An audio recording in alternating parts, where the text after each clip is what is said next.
একটা মুখ্যমন্ত্রী যিনি যেখানে বসবাস করেন তার বিধানসভা কেন্দ্র, তার অনুগতরা গিয়ে গতকাল রাতে তার পরিবার সহ এই বাড়ির উপর হামলা করল, বাড়িতে ভাঙচুর করল। যে মুখ্যমন্ত্রী যিনি তার শপথ গ্রহণ অনুষ্ঠানে বলেছিলেন যে আমার একটা ক্লাব পরিচালনা করার অভিজ্ঞতা আছে, আমি পারবো রাজ্যটাকে প্রশাসনিকভাবে পরিচালনা। যারা আপনারা এখানে আছেন বা এই রাজ্যের মানুষ, ক্লাব পরিচালনা করার ওনার অভিজ্ঞতাটা ওরা নিশ্চয়ই ওরা ভুলে যাননি, ওনারা মনে করেন নিশ্চয়ই পারবেন। আজকে এই ঘটনা, এটার বাস্তব যে একটা সম্প্রদায়কে লক্ষ্য করে যখন এই ধরনের ঘটনাগুলি একের পর এক ঘটছে, তার প্রকাশ করতে পারে। কিন্তু এটা তো এই গণপ্রবেশের পরিপ্রেক্ষিতে এই ধরনের ঘটনা ঘটল। আর এই ঘটনার পরিপ্রেক্ষিতে যখন আমরা চুকে গেলাম, সুদীপ রায় বর্মন উনি এই ঘটনার খবর পেয়ে আসলেন, আমাদের যুব কংগ্রেসের সভাপতি ওনার যুবনেতা উনি সেখানে গেলেন। তারপর পুলিশকে সামনে রেখে যে ধরনের ঘটনা সংঘটিত হয়েছে, যেভাবে আমাদের প্রতিও আক্রমণ করার একটা তারা সেখানে উপক্রম সেখানে ঘটেছে।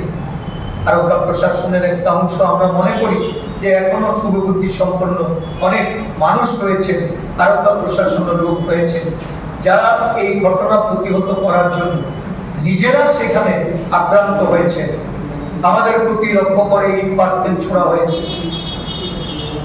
যখন এই ঘটনা ঘটছে, আমি জানতে চাই রাজ্যের মুখ্যমন্ত্রী যিনি সুশাসনের কথা বলেন, যিনি বলেন যে এই রাজ্যে সব অংশের মানুষ নিরাপদ, যে দলের স্লোগান সবকা সাথ সবকা বিশ্বাস সবকা বিকাশ, কোথায় কোথায় আজকে এই দলের এই নীতি? একটা ঘটনার পরিপ্রেক্ষিতে তার পরিবারের তার পিতা যাকে কালকে মারধর করা হলো, তার ভাই যিনি এই বাড়িতেই থাকেন না, আজকে তাদেরকে পুলিশ বাড়ি থেকে তুলে নিয়ে এসছে।